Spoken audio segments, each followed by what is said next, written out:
Hello and welcome to a video series on Christ UMC's audio system. We're going to go over some real basics in this first video, and in further episodes my plan is to go into more detail on how things work. As far as this first video is concerned, the goal is to go over the absolute basics and make general information available to absolutely anyone who regularly uses a microphone here at church. So, in order to start out, let's start out with the most commonly used microphone. This is often referred to as a kid stick microphone. It's commonly what this exact microphone is used for. But the microphone itself, the electronics itself, are actually used in both the pulpit and the lectern mics as well. So the overall rules and how to use it apply for all four of those microphones. We actually have a total of 6 of these. There's 4 of these that are portable and 2 of them that are permanently mounted. And as far as general use is concerned, these are really nice for picking up things at a distance. They're really nice for picking up groups, and allows you to stand relaxed, stand in a comfortable position, and just in the general area of the microphone, and it should be able to pick you up just fine. So as far as distance is concerned, the sweet spot for this is probably in between 1 foot and probably 4 to 6 feet away, depending on how loud you are. As far as general speaking is concerned, if you're standing at the pulpit or the lectern, you can just stand totally vertical, and as long as you project a little bit, pretend like you're talking to the second or the third pew at least, then with that in mind, the microphone should be able to pick you up just fine. You should have no problems. You don't need to lean into it in order to get close. Actually, if you're too close, if you're within like say 6 inches of this microphone, it actually can sound a little worse. So give it some space and it'll work out just fine. With choir groups, if you have a large group of singers, you actually want to back off a bit. These microphones are somewhat focused and angled in that it's called hypercardioid, in that they have a focused small cone that emits out from them, and that's the kind of the pickup area, the area of space that it's looking for sound. It is designed to ignore sound from the sides. So if you have a group of say 10-15 people, you want these microphones to be back a good 6 feet. If you have them really close to a group, they're only going to pick up the first 2 or 3 people right in front of it, and they're not going to pick up the people on the sides. So with that in mind, I'll get this out of the way. That's kind of covers the basics on that microphone. The next most commonly used microphone that we have here at the church is the wireless clip-on microphone. We have a total of 4 of these packs. 3 of them have the lapel clip-on, and 1 of them has a headset. You're welcome to use that as well if that's convenient and available. As far as usage is concerned, the first thing you have to do in order to get the turn on is squeeze the 2 sides. There's 2 little squeezy buttons here, and once you have that squeezed and opened, the on-off button is here on the left. All you have to do is press and hold for a couple seconds, and as soon as the screen comes on, you're good. It will boot up, it will give some information, and it'll actually give you the name of the microphone right there. In the case of this one, this is the white microphone, so the sticker is telling you what the name of the microphone is, and it says white right on the screen as well. Now, as far as the lapel itself is concerned, the microphone itself and the cable, they are a little small, they are a little fragile, so just a little bit of care goes a long way. The clip-on itself is best used if it's kind of right near your sternum, like kind of maybe 3 inches below your collarbone, right in the center of your chest. If you can do that, great. Not every outfit works for this though, and I'm well aware of that. Not every outfit works, but if you can have it as centered as possible, that's the best option. If you have the microphone all the way to one shoulder and you turn the opposite direction, the microphone's not going to hear you as well. Your volume's going to drop off, and then when you turn your head the other direction, you're going to be really loud. So it can be challenging to try to keep a consistent volume if the microphone's all the way on one side. Now, one thing you may have noticed when we powered this on, the screen itself gives a couple pieces of information, and the other information it gave was the battery indicator. It actually is telling you, and there's 3 little sections there that tell you how full the battery is. Right now we have 2 boxes and there's a space for a third. Come on, stay on. So if you have 3 little squares inside this battery, then this is a full battery. If, say, you have only 1 square, you're probably fine. You'll probably make it through a service, but it wouldn't be a bad idea to change the batteries at that point. Now, as you'll notice, the screen, the backlight yellow glow on this does fade out over time. That's just for saving battery purposes. It will still be fully functional, and as long as you can read the screen, you're fine. The cable itself, as I kind of mentioned, it is a little fragile. It's not too bad, but if when you're done with it, and you know what, let me go ahead. I'm going to power it off. In order to power off, you press and hold. It powers off. And when you're done with it, if you need to wrap the cable up, and it's not really required, but try to wrap the cable gently. Don't like do a super quick, tight wrap. It's not like a heavy-duty extension cord. By wrapping it really tightly, you actually can break the wires inside. As far as batteries are concerned, it should be pretty obvious. Both of these batteries are facing the same direction. That is intentional. When you pull both batteries out, it does tell you right there what direction it wants the batteries to go. In consumer electronics, I'm used to one going to the left and one going to the right, but they designed it differently on this one. The batteries themselves, we use rechargeables here whenever possible, and you know, they will last a certain number of cycles. They will eventually die, that's fine. The batteries themselves have a little bit of labeling on them, and this is a W1, which is, it's kind of hard to read because it's Sharpie on it. It's hard to write on the battery. But the goal here with the labeling is to kind of pair the batteries up in order to have two batteries consistently used together all the time.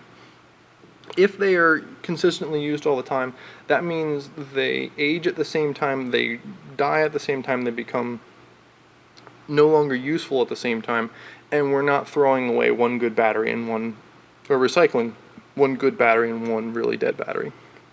So if you're able to pair them up, if you're able to have them so that the various symbols, whether it's letters and numbers or whatever is written on it, if they can be the same, then that can save some money in the long run. So I'm going to go ahead and wrap that up and set that down. The other microphone option we have here at church, these are actually brand new.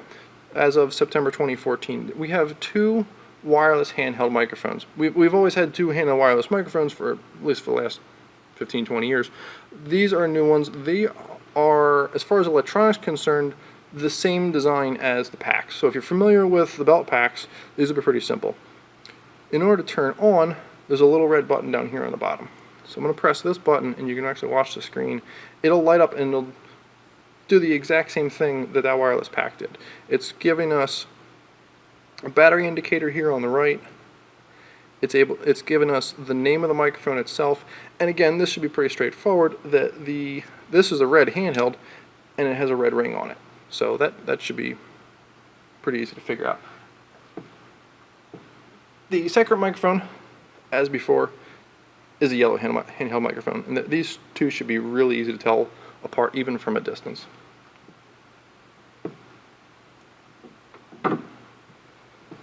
The usage for this microphone, for this handheld microphone, probably the best option if you can. The sweet spot is probably about 3 to 6 inches away from it.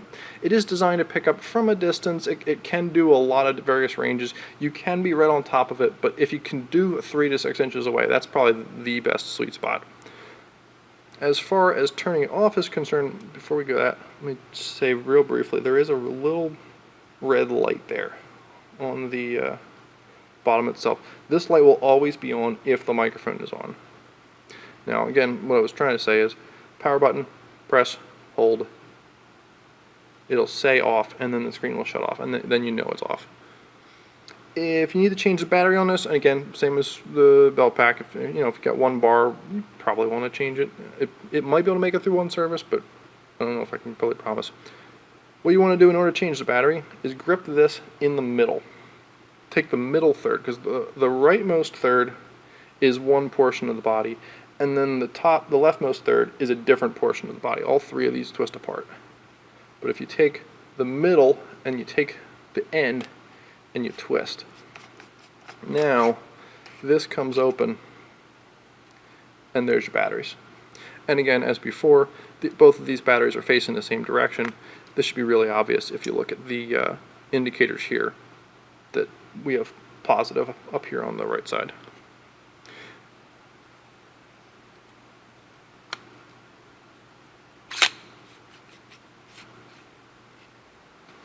Okay, so now that we've covered some of the basics on the microphones themselves that are commonly used, I think I'd go over just real basics on the soundboard itself.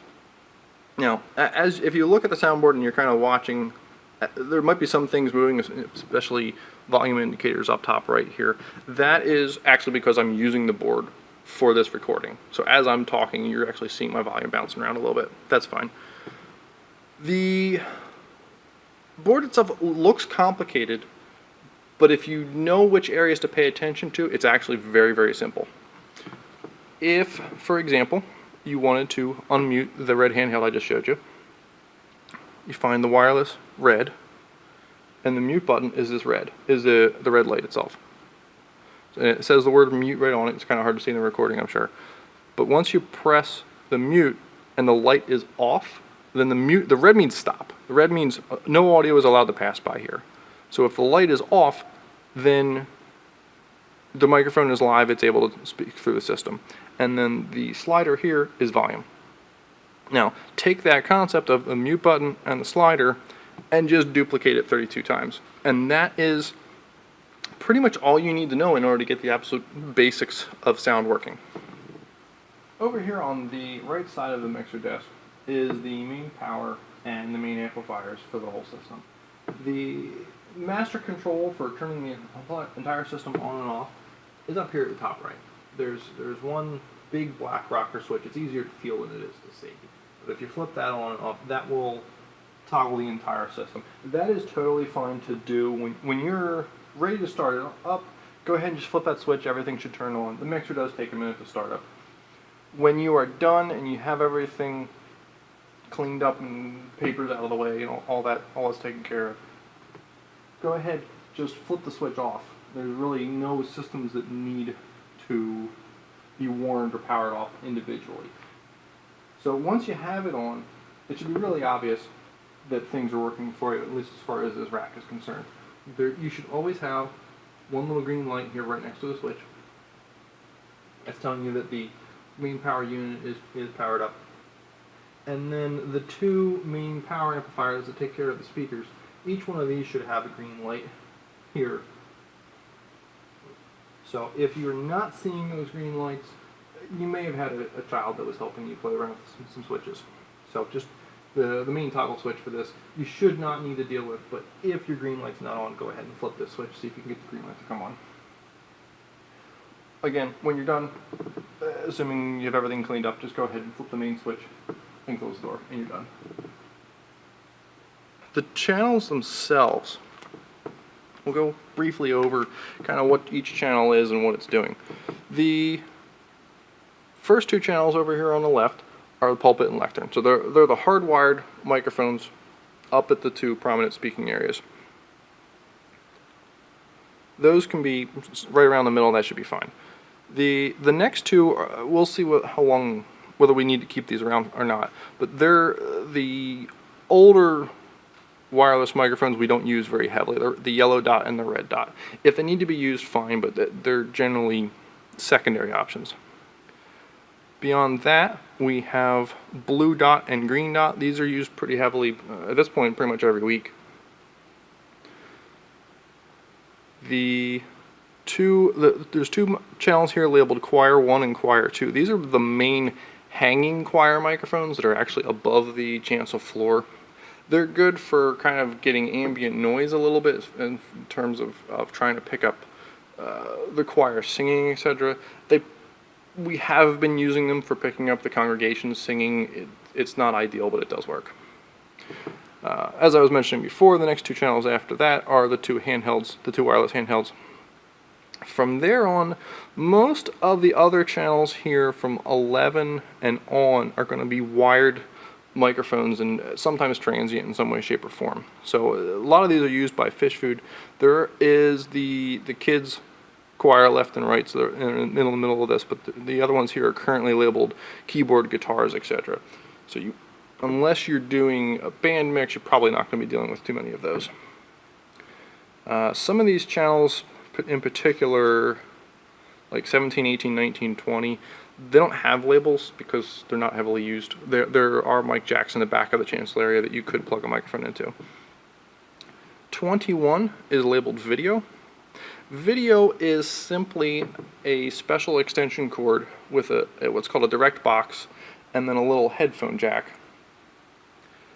That is primarily used as a connection for taking a laptop and plugging it into the system if you wanted a laptop to be projected up on the projector. The headphone jack up there, if you plug it into any old laptop headphone out, that signal will come through here. It technically will be mono. I think it's only getting the right side channel. That is fine. It will work as long as your video doesn't have any extreme panning left or right, and most don't.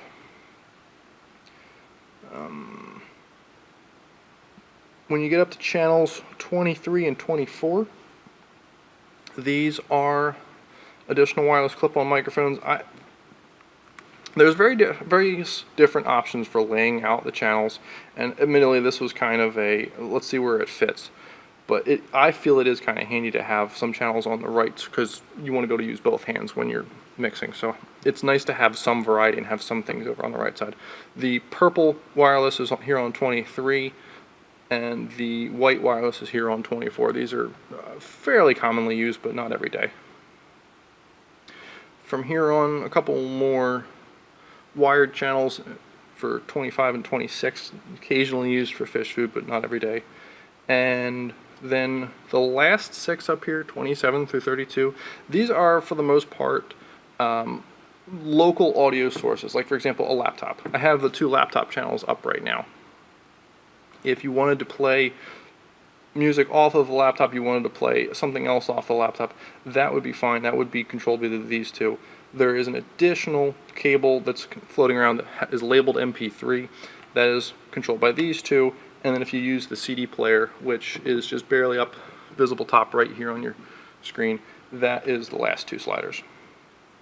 If you're comfortable with the channels, if you're comfortable with the mute buttons and just generally adjusting volumes, the next most handy thing I like to show people is that over here on this, there's a section here called meters, and the one all the way on the left is called input. So if you press input and the input light is lit up, what that just did is all of these LEDs here in the middle, which we weren't paying attention to prior, are now showing volume. So if you watch this right here, as I'm talking, this is going up and down because it's indicating how much volume that microphone is getting. Now you'll also notice there's other microphones over here that are making noise. Here, if I'm gonna mute my microphone for a second because you don't want to hear me clapping. But I'm gonna mute this. I'm gonna make a loud noise and then I'm gonna come back. So you saw a couple things. One, there's a couple microphones over here on the left that actually heard me. I'm in the back of the sanctuary, and microphones up front were able to hear me fine. So that kind of gives you an indication of the quality of some of the microphones. The other thing you may have noticed, if you saw this volume spiked all the way up and we got a little red dot up here all the way at the top.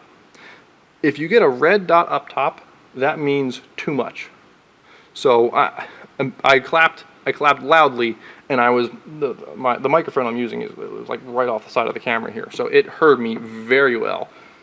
If you ever see this light up, and actually you can be looking at something completely different, and if you see a red light up, that just means you got way too much volume on that channel. And if you have a problem, if you're getting something that sounds weird, that might be your first channel to pay attention to. So these do, I kind of implied I didn't actually say it, but these do line up vertically. The channel 17, which is what I'm temporarily using right now, it's not a commonly used channel, if you follow it straight up, the LED bar up here actually does say 17 right below it. And this is simply showing the volume of this channel, and that repeats for every single column. The other thing I can show, and this is a common question, is what's going on up here at the top right corner? Why are these LED bars moving around? And what's this red? Why does it keep showing me red here?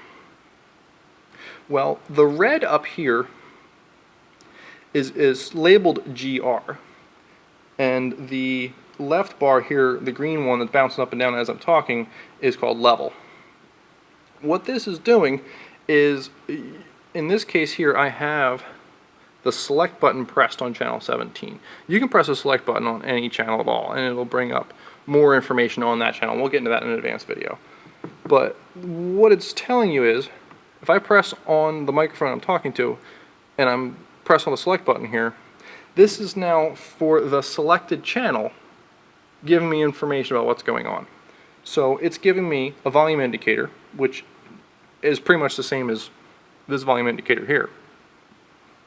The red is a form of automatic processing that is helping with volume adjustment. The GR stands for gain reduction, and it is simply saying, for one reason or another, I'm going to turn the volume down on this. There's a couple reasons this might happen. The nice thing about this board and all the advanced features that you don't necessarily need to know, but you need to know they're there, is that if a microphone is too quiet, we can actually turn the volume down even further. So if you're getting just a little bit of a hiss or a little bit of a static, some of that is actually, or can be, eliminated if no one is talking. Because if no one's using the microphone at all, then what's the point of listening to that microphone? The other thing is, if you're incredibly loud, if you were to get right on top of a really sensitive microphone and yell into it as loud as possible, there's volume limiting and volume compressing, where if something is too loud, it's actually going to bring the volume down and try to make it a little more pleasing for a human ear, because sometimes when things get really, really loud, it can be a sharp noise, and that is not pleasant at all. I think that takes care of our first video here. Hope you found it useful and helpful. The plan is to have multiple other videos that will follow up that will get into more and more detail on the sound system, the mixer board controls, how everything works, and more advanced options. But for the absolute basics, I'm hoping that going over how to use a microphone, how to turn a channel on and off, covered a lot of the basics, and that most anyone who's watched this video could at least come up and turn things on for midweek practice or something and go from there. So with that, please take care, and I'll see you on the next one.